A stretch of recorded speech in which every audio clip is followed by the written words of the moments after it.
We have an extremely diverse group in abilities. We have a diverse group in race, religion, gender, everything. But because that is our mission to educate and employ and equip and empower all of these individuals, I think we get to do DE and B a little better. Instead of ignoring our differences and just getting along, we celebrate them.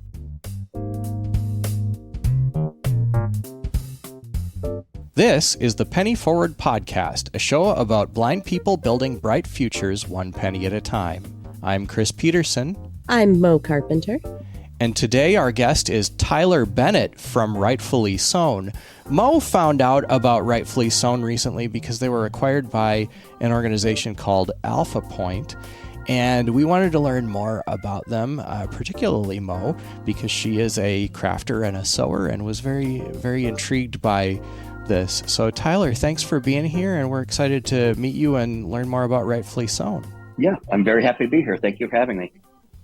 So start out by telling us, if you would, what is Rightfully Sewn? Well, Rightfully Sewn is a Kansas City-based nonprofit organization, and we have a couple tiers to us, but our core mission is to provide education and employment opportunities for people with barriers to employment.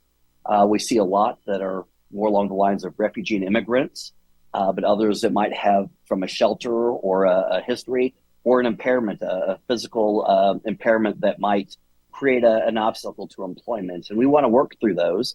And we do that in the field of sewn goods and garments and fashion. So I'm taking it your barriers to employment and the physical disabilities is kind of how you've come attached to the blind community? It is. We started our organization in 2015. It was started by a lady by the name of Jennifer Lapka, and she wanted to do a couple things. She wanted to obviously be this educator and employer, but she also wanted to revitalize the fashion district in Kansas City. And before you roll your eyes collectively at that, there was a period in time when Nellie Dawn were dresses made in Kansas City, and the statistics are something like better than 25% of the women had a Nellie Dawn dress in their possession that they owned during that period in the early to mid 1900s. And she wanted to revitalize that in Kansas City. And so we work alongside local entrepreneurs and fashion designers. And that's a mechanism to employ and educate people as well. I did not know that. That's really cool. So you talked about being located in Kansas City. Could you talk a little bit more about the environment that you operate out of? Is there an office or a facility that people go to, and what's that like? Yes, and you mentioned Alpha Point, and I'll kind of tie that back in here.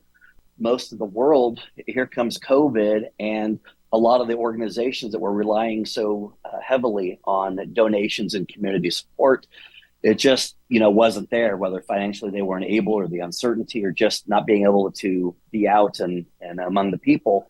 And that gave an opportunity for Alpha Point, a nonprofit organization in Kansas City, which works with the blind along the same way to educate, employ, and also give them mobility and other aspects of their daily life. And they were able to purchase Rightfully Sewn because the mission was similar, and we could become a trainer as well for those who are visually disabled. And so we moved out of a very beautiful, if you're familiar with Kansas City, we were in the Crossroads. It's an arts district. Very beautiful, very expensive, and had an opportunity to move into the really nice headquarters building of Alpha Point, which includes their life skills campus, where individuals who have visual impairments can learn life skills like working around an apartment or navigating a street and things like that, and workforce skills. And they had a large space in the building where we could just easily slip into and become part of the family. You mentioned that you moved into the Alpha Point building. Are there some other changes that happened when you moved? Not missionally, no. Our mission has always stayed true to what it is. Some things we're able to change. I think most interesting probably to your listeners is now we're in a facility where as much as 75% of the people that we are working in and around have a visual disability.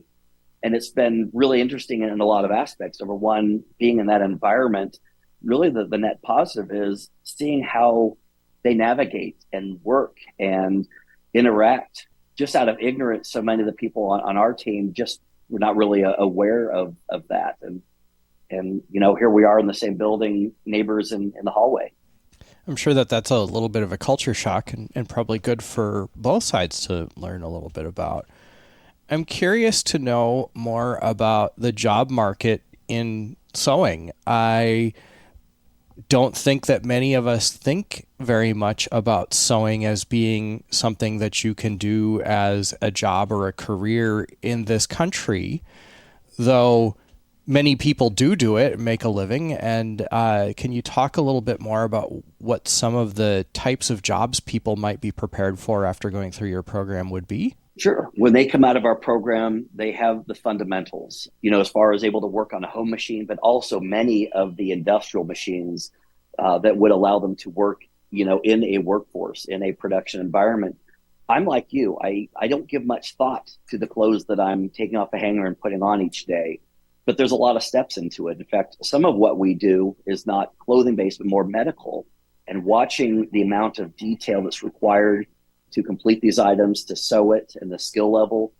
I think we all they call it family and consumer science now, is home ec when I took it. And we all, made the throw pillows and the aprons. And my mom still actually wore the one I made for her the other day when I was in 7th grade. And we all have those, but I don't know that my children know how to sew or spend a lot of time in that. And there's so many aspects of sewing, not just clothing. One of the more interesting things to me, coming from outside of fashion, is the amount of entrepreneurial and inventive items that have sewn aspects to them, how these things are put together. And it's honestly, it's a skill set, not just because it's not broadly taught, but there's some really specific things in fine tailoring and alterations and the way things are cut and shaped and all that really requires quite a good amount of specialized skill. And we're able to employ people and train them, but also keep some of those jobs here, locally, domestically, for sure. You mentioned medical items and other entrepreneurial type items. Could you be more specific and talk about maybe some of the types of items, including garments, that people might learn to sew with you? Yes.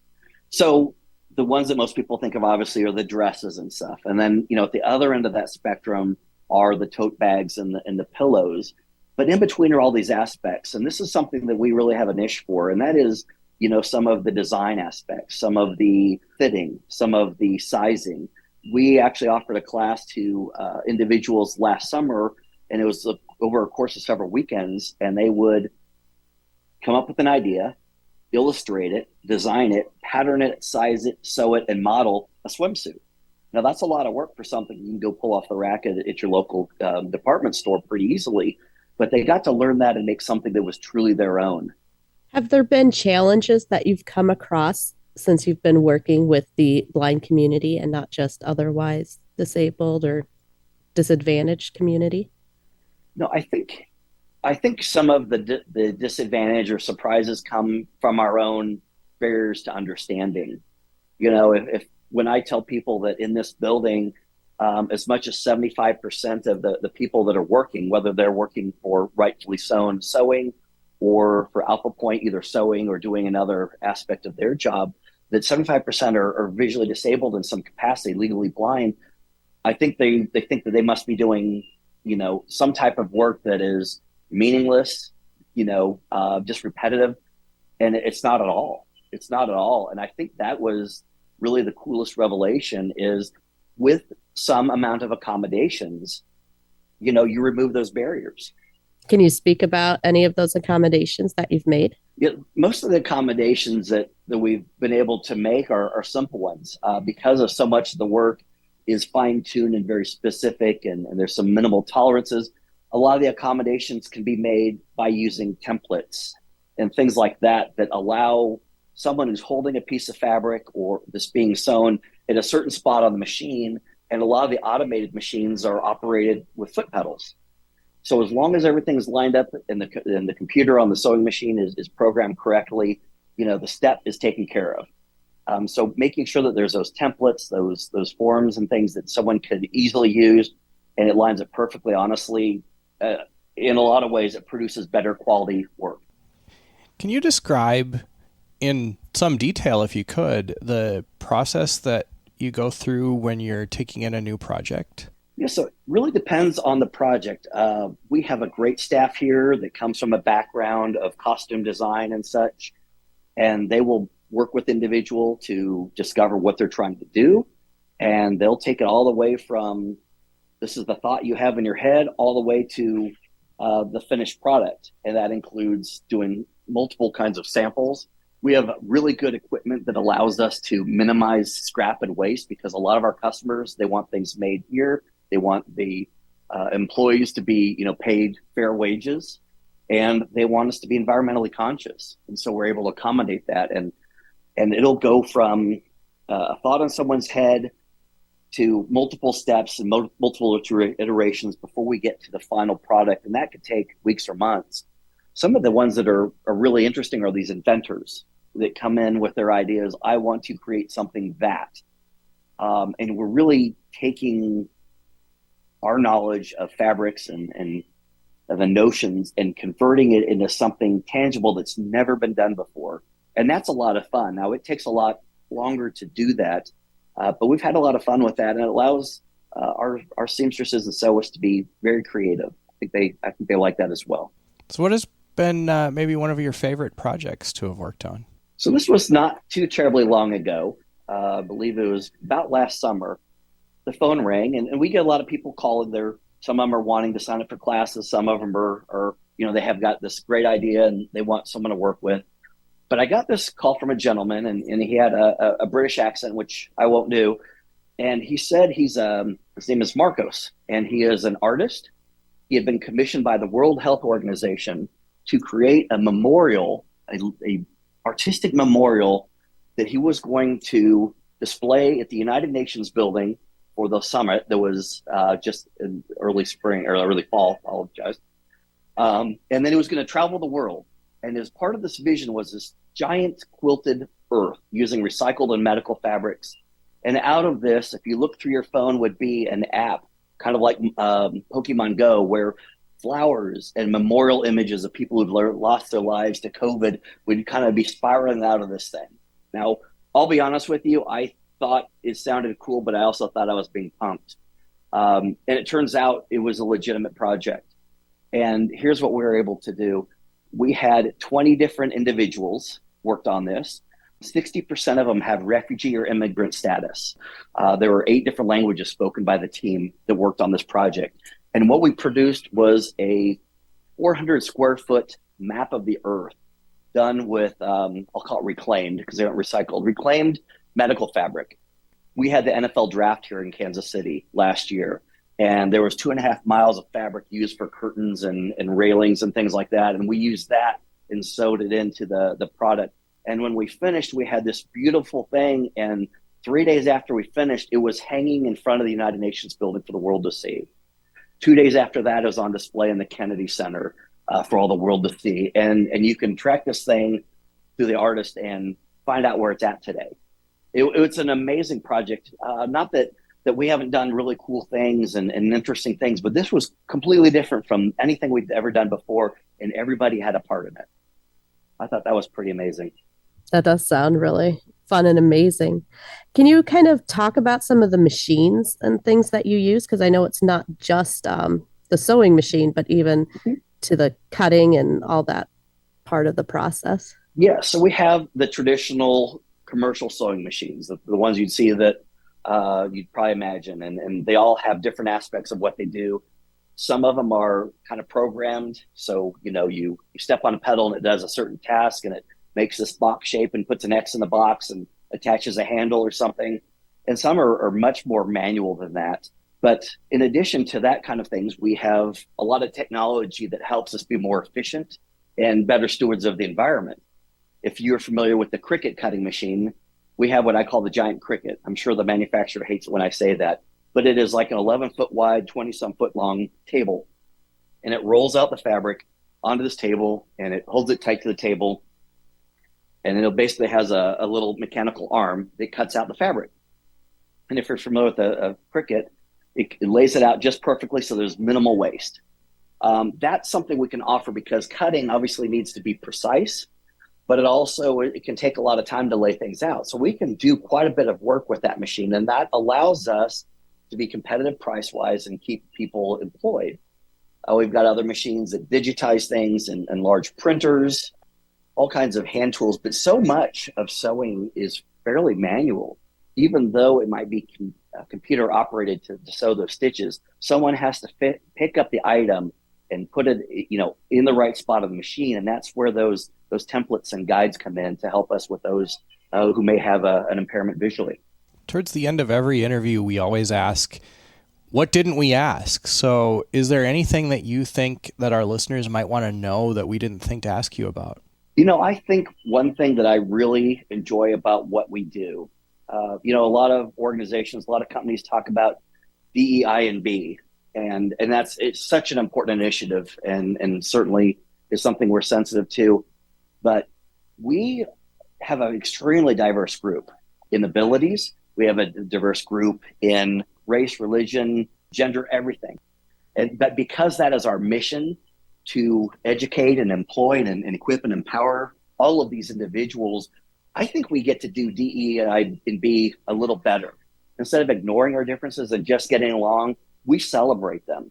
It's not uncommon for our Muslim seamstresses to celebrate Ramadan, and we acknowledge that as a group, and we celebrate various things of that. We have, Easter coming up. We have individuals with various other beliefs and sexuality. And you know what? We don't just ignore it. We just celebrate it. We're a diverse group of individuals, and we don't have to act like we're anything but that. And that's really fun and refreshing. I really love hearing about how you just all come together as a unit in creativity, and how it doesn't really matter what people's individual restrictions may be. You seem to find a way around it and really work to make everything work for everyone, where a lot of things just want to shut people down and say, well, you can't do it our way, so you're not welcome here. But you seem so open-minded and so willing to figure out a way for things to work for everybody. So I really appreciate that about how you guys have come to be. Yeah, I think we're all called to do that. There might be a specific way that how it needs to end up. But sometimes we have to make adjustments to how we get there, right? Based on someone's skill or need. And to the extent that we can do it, I think we have an obligation to do it, whether it's a language barrier or a physical barrier or something else. Tyler, could you tell us, how do you guys kind of get around the labeling and identifying fabrics and probably different tools and things for those in the blind community? Sure. Most of the operations we do are relatively stationary. So, the step is tied to the machine. So once you're there in your seat in the right position, everything else kind of comes to you. Fabrics and such, you're trusting the person that's bringing it to you that is what's coming. But the way things are labeled, it might be a tag with Braille on it. It might be someone with a little more visual acuity that is bringing that to the production area. And then the machines themselves are very unique and have their own unique feel, and is a part of the training and the templates and the things that layouts we have for them. They are able to get comfortable with and navigate that workspace directly in front of them. Well, we're running out of time, Tyler, but we wanted to thank you for being here again. And before we go, do you want to give out any contact information or maybe the website where people can learn more? Yeah, if you go to our website, www.rightfullysewn, so make sure you put the N on there, rightfullysewn.org. There's all kinds of information. If you're in Kansas City and would love to see our operation, we'd love to introduce you to our people. We teach classes that are everything from college level down to just some basic fun classes. And we work with people all across the country on their projects, and would be happy to share our story, which is honestly the best part, is sharing some of the stories of the wonderful things that are happening here and have been happening even before I got here. So thank you very much for sharing that. Well, thanks again. It is a fascinating story, and we really appreciate being able to share it on our podcast. The Penny Forward podcast is produced by Chris Peterson and Liz Bottner with help from MOe Carpenter. Audio editing and post-production is provided by Bryn Lee at superblink.org. Text transcription is provided by Ann Verdine, and the music is composed and performed by Andre Louis, and all of those people are blind, by the way. If you'd like to learn more about Penny Forward, a nonprofit organization founded and led by blind people that together help each other navigate the complicated landscape of personal finance through education, mentoring, and mutual support, please visit our website at www.pennyforward.com. Now, for all of us in the Penny Forward community, I'm Chris Peterson. I'm MOe Carpenter. And thank you for listening, and have a great week.